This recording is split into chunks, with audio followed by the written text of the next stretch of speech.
Hey guys, what's up? Back with another video. This time we're going to do a review of WrestleMania 18 from 2002, or better known as WrestleMania X8.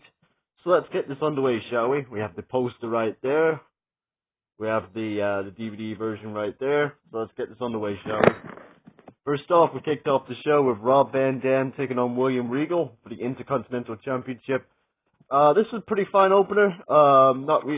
Wasn't really nothing to write home about. It was all right. Regal tried to use the brass knuckles on a couple occasions, and it backfired. And RVD ended up winning the IC Championship. So cost him on this night. Regal lost the championship, and Rob Van Dam won the title. So pretty cool stuff. It was a pretty fine opener. Nothing too much to say about that. Then we had the next match. We had DDP defending the Diamond Dallas Page defending the European Championship against Christian in Toronto. This was fine. Another fine matchup here. Nothing, again, just like the opener. Nothing too much to write home about here. It was okay. I didn't really care too much about it. DDP gets the win, and then Christian threw a temper tantrum after the match. Was what it was. We'll see more of Christian in this review. It was fine. Next match, we had the Hardcore Championship on the line. We had Maven defending the title against Goldust. It was Hardcore Rules. It was the Hardcore Rules, and it was the 24/7 stuff. So there wasn't really a definitive winner on this one, as my DVD falls over and everything falls apart. As of course. There we go. Yeah, it wasn't really a definitive winner. Wasn't really a definitive winner, as Spike Dudley came out and he kind of pinned Maven, and that would introduce the show long storyline that was the hardcore title changing hands and funny segments backstage, including the Hurricane spying on the Godfather's hose. The Hurricane beating Spike Dudley for the championship, running away, hiding from spying on the Godfather's hose, as I said. Getting hit over the head with a frying pan by Mighty Molly, which led to Mighty Molly becoming the champion. All the way to Christian winning the championship by hitting Mighty Molly with a door. And then the final one was when Christian was about to take a taxi out of the SkyDome in Toronto. He was pinned by Maven, and then Maven stole Christian's taxi. So that was the Hardcore Championship stuff throughout the night. It was okay. There was some funny moments, like the frying pan across the head. Always a big fan of the frying pan across the head. Anyway, so that was fine. Then we get to the next segment, the next match on the card. We have Kane versus, is it Kane? Yeah, Kane versus Kurt Angle. Another fine contest. This was alright. My only problem with my only problem with the match was Jerry Lawler's commentary. He kept making jokes about Kane having head trauma, and every time Kane got like German suplexed or something, and Kane's head would hit the mat, Jerry Lawler in his squeaky voice would go, head trauma. And by the time that match ended, I wanted to give him head trauma. For putting that head trauma in my mind. So, yeah, it was alright match. Kurt Angle got the win. Very botchy finish towards the end. It was okay. It was going okay until the finish, when then Kurt went for a roll-up, and he got the roll-up, but Kane's shoulder was like 10 meters off the mat, and Kurt had his feet on the rope. So a little bit of a cheaty finish, with also a little bit of a botchy end where the referee clearly saw Kane's shoulder up, but still counted the pin anyway. So it was what it was. Anyway, we had the next match. We had The Undertaker versus Ric Flair in a no disqualification match. This was awesome. I liked this match. I really enjoyed this one.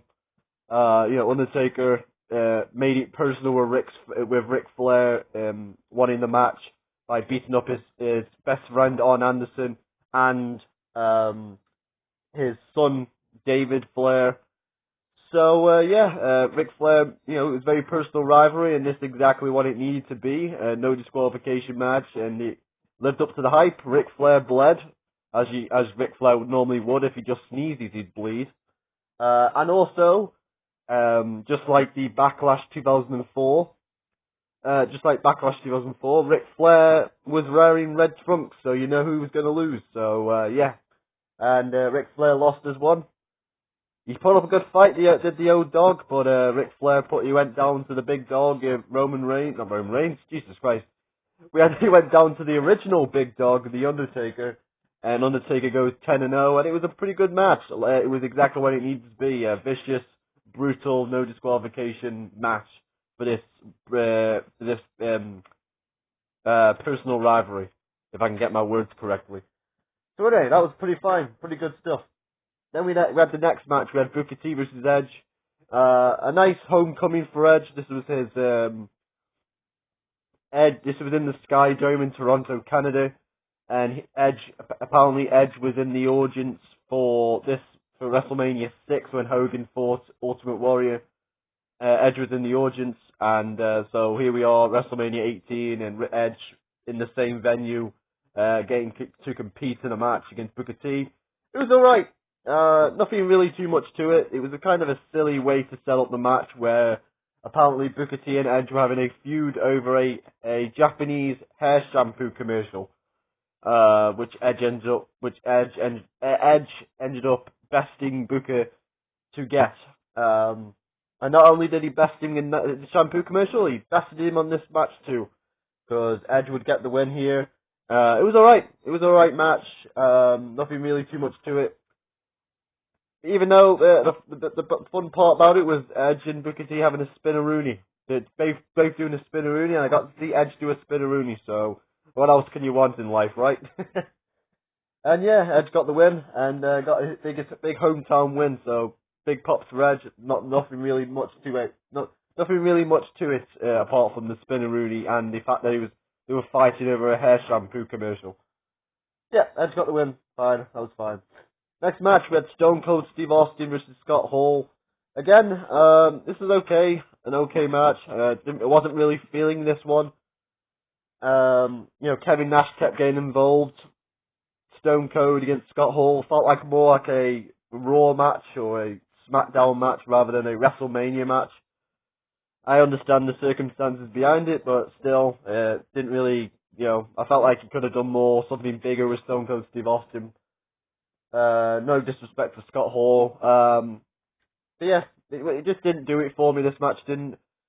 But yeah, I did like the ending where Stone Cold basically overcame the odds and he delivered a one hell of a Stone Cold Stunner to Scott Hall.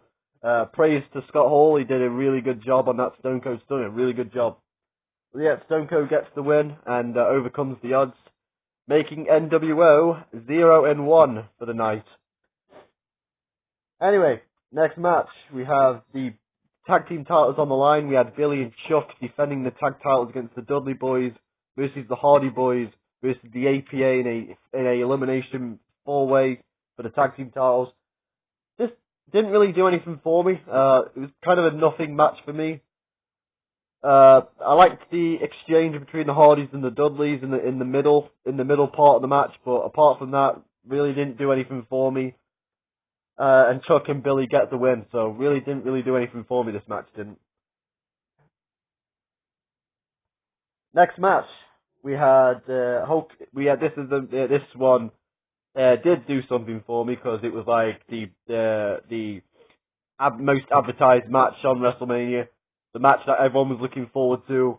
Hulk Hogan versus The Rock, Icon versus Icon. Man, what can I say, man? This was awesome. This was awesome, man. Awesome stuff. Two masters at work. Two masters who know how to work the crowd into a frenzy, and that's exactly what happened. It was really awesome stuff.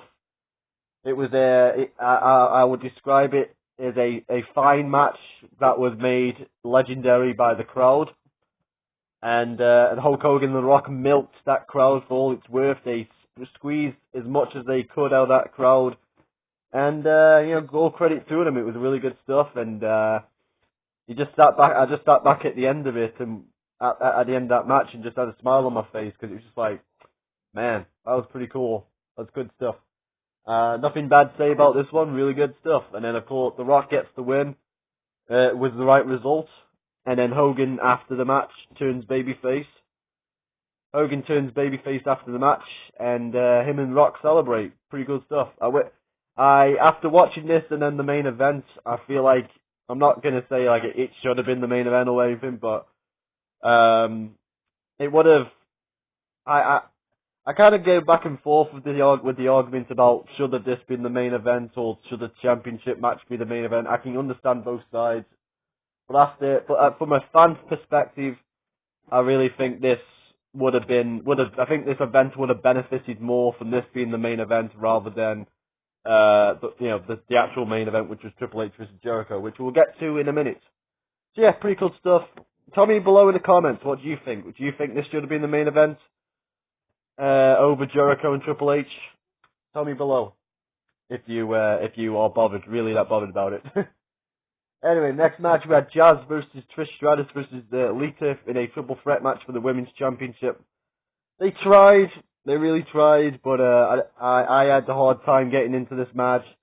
Not helped by Jerry Lawler trying to perv over the Divas like usual. And the fact that it just came out after this after The Rock and Hogan. So they tried, but they had some nice moves.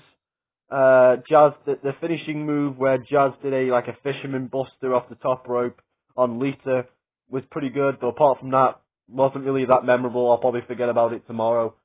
Like a lot of stuff on this card, like DDP and Christian and some other stuff. Like some of the stuff was fine. Anyway, then we had the main event. We had Triple H versus Chris Jericho for the Undisputed Championship. They tried again, just like the women's match. They tried. This went a lot longer than the actual women's match. I get the story, what they were trying to tell with Triple H, with his, with being hit in the leg with a sledgehammer on the Monday before WrestleMania. So he was nursing that injured leg, and then Jericho was the one who took out Triple H back in May 2001. So yeah, they had a good. I can get the storyline was there. The story was there. They told it really well. It's just that the fact that it came after Hogan and Rock, and it was the main event of the show. It kind of felt a bit lackluster. But I feel like if this was any other night, I feel like this match would have been pretty good. Apart from the fact that it felt more like Triple H versus Stephanie McMahon than Triple H versus Chris Jericho. But Triple H overcame the odds just like Stone Cold Steve Austin did, and Triple H won the Undisputed Championship. It was bound to happen. It was determined. It was a good comeback story for Triple H from tearing his quad to coming back to winning the Rumble to winning the championship at WrestleMania. A good, well-told story. Just happened to be at the wrong time with The Rock and Hulk Hogan dominating the show. So yeah. It was an alright main event, and we went off the air with a highlights from WrestleMania showing you what had happened at WrestleMania. So that was pretty good. So yeah, overall a good show. It had its flaws, but just like any other show does, it had its flaws. But most importantly, I think The Rock and Hogan really, over delivered, so to speak. It really outperformed a lot of the stuff. And, that crowd is so electrified for that match. No pun intended. But that Hogan Rock match was so freaking unbelievable. I gotta give this show a 7 out of 10 just for that match. So, the rest of the card was fine. It could have, done with that, it was kind of a wish-wash sometimes. Some of it could have been on Raw, could have been on any other show, but Rock and Hogan made it feel like a WrestleMania, so. On that card, I'm going to give it a 7 out of 10. It was pretty good stuff. Anyway, that's going to be it now, guys. Hope you enjoyed the video. Give me a like if I deserve it. Comment below, tell me what you thought of WrestleMania, and tell me what you thought of the video. And I'll see you again next time. I'm out.